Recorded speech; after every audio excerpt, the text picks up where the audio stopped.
Again, like I have mentioned, it is not just the farming community which is hurting as far as Dakshin Kannada is concerned.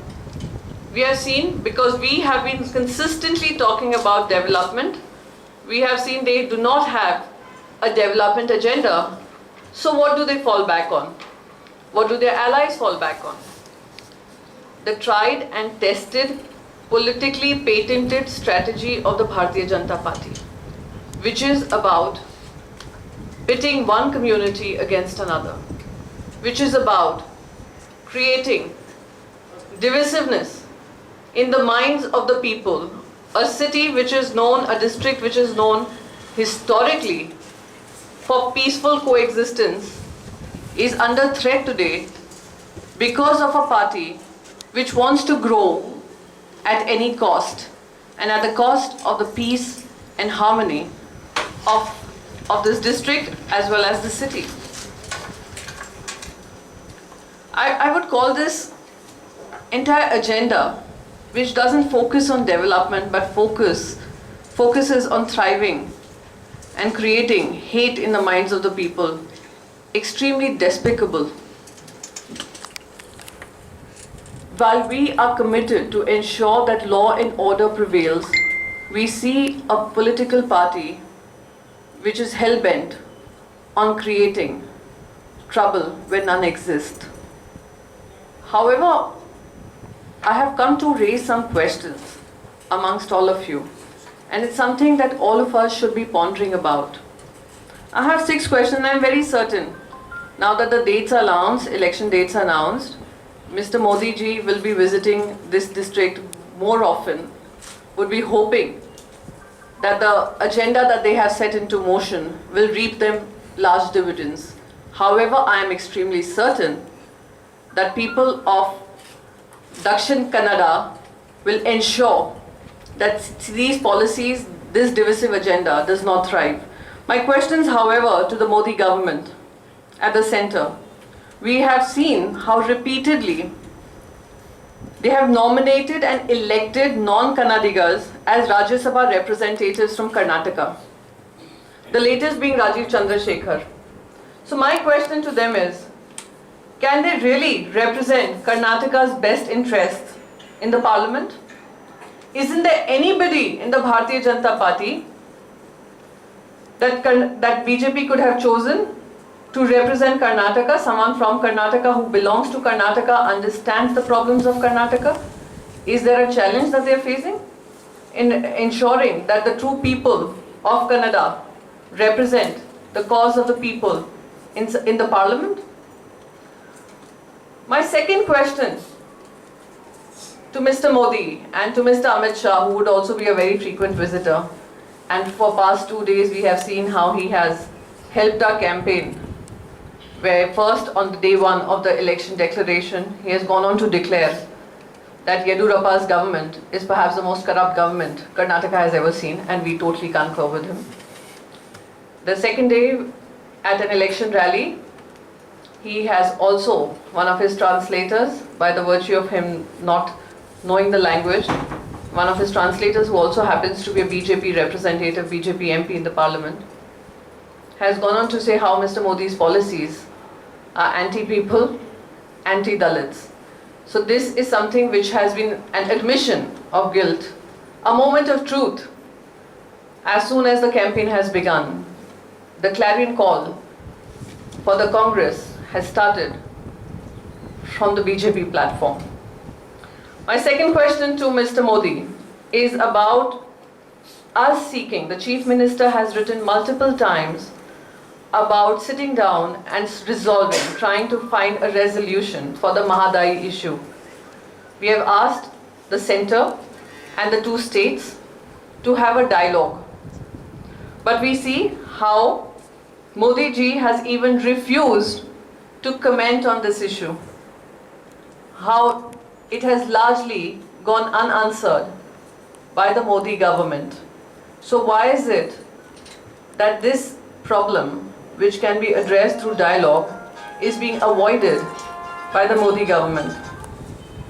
I'm very certain you all would also know about the IBPS exams that are conducted for job placements in rural banks in Karnataka. Now they are holding these exams. Of course, the exams continue to happen. But what is amazing and astonishing is that you're conducting these exams in Hindi and English and not giving the residents of the state a chance to answer these questions in a language that they're most comfortable in.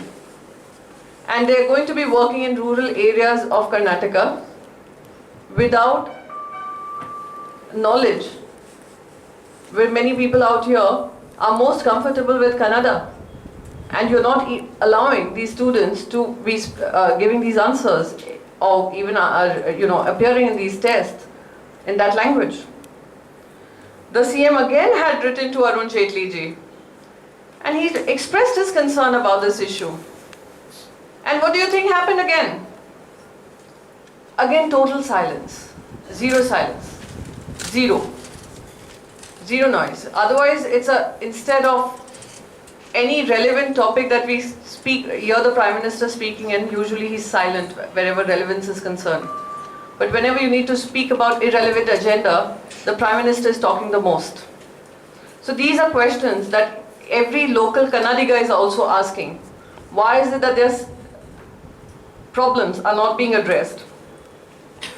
And I'm very certain you would be aware that CRPF headquarters that was to come up in Karnataka, in Taralu, has been again moved away to a state which already has 5 CRPF centers. I'm talking about Uttar Pradesh. Chandauli in UP is where this entire center has been moved to, despite us approving of the land, while Uttar Pradesh is yet to identify the land. So it gets one more center, CRPF center, at the expense of Karnataka. In April 2017, Karnataka saw the worst drought that it has ever faced in the recent history. We would have expected some empathy coming from the center. 45 years, if I can be precise, on the drought that Karnataka faced. We would have expected some sympathy, empathy, and at least, if nothing else, equality in terms of distribution of funds. What does Karnataka get? It gets 1435.95 crores from the center. What do the other states get where the Bharatiya Janata Party is in power? Let me bring that to your notice, for you all to understand why this kind of step-motherly treatment to Karnataka, just because they don't have a state government.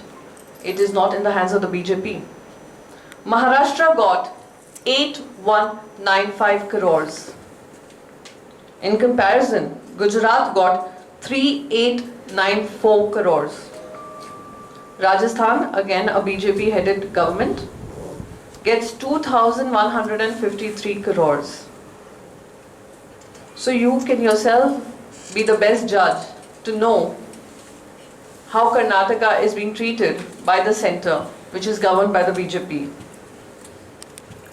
As you're all aware, and I mentioned earlier too, that we, through our policy and our loan waiver,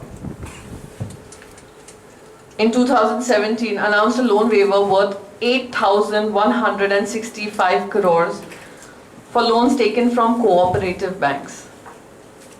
The waiver went up to 50,000 rupees per farmer, which benefited about 22,27,506 farmers. So the Chief Minister wrote to the center saying that we have done this from our end. We would request you all to ensure that the commercial banks and nationalized banks also help in this regard. But again, what happens? Again, all the questions, all the requests that we have of the center goes unanswered. So these are some relevant questions which impact the minds and the lives of people who reside in this state. And that is why we ask these questions of the center, of Mr. Modi, who spoke about Sabka Saath, Sabka Vikas, taking one and all along, giving independence or giving rather more freedom to the states to handle their own agenda their way and respecting the federal structure. But we are seeing how repeatedly this federal structure also is being challenged and how it is becoming more centric, more centralized than ever before.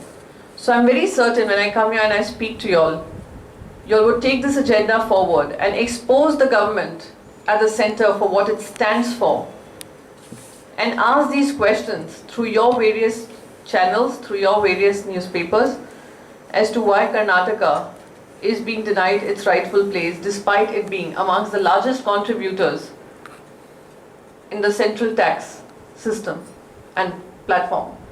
So these are our questions of Mr. Modi, and we would hope that in the coming time when he's doing rallies around this area, he would answer these questions. And I'm also very certain that because of these differences, people in Mangalore, people in this district are extremely aware of the kind of politics that is being played around this area, and they will thwart these kind of politics, this divisive politics, because we all understand that the only way forward is the way Mangalore and its history has shown us. Thank you so much. If there are any